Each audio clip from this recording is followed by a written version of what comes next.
Hi, my name is Allison Mooney, and today I'll be going over the Cahn-Ingold Prelog system. So the Cahn-Ingold Prelog system is the most widely accepted method of naming the configurations of chirality centers. So there are two labels that the Cahn-Ingold Prelog system offers, and that is R, also known as right or clockwise, and S, also known as left or counterclockwise.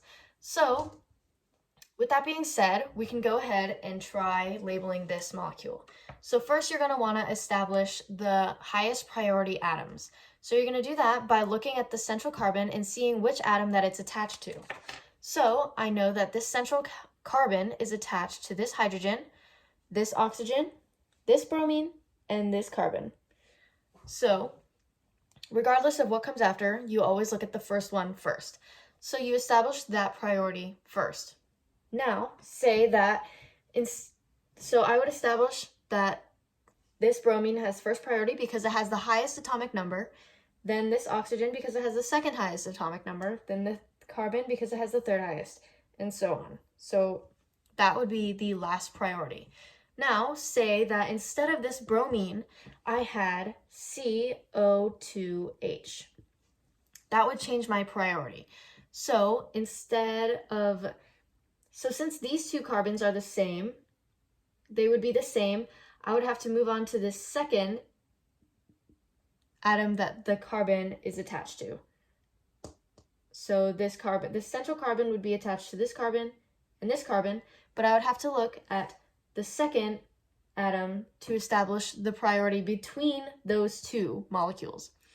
So then the priority would be 1 for oxygen, 2 for CO, 3 for CH, and 4 for H. But I digress. Moving back to this molecule, I'm going to draw an arrow from 1 to 2 to 3. But I can only do that if the lowest priority is facing back.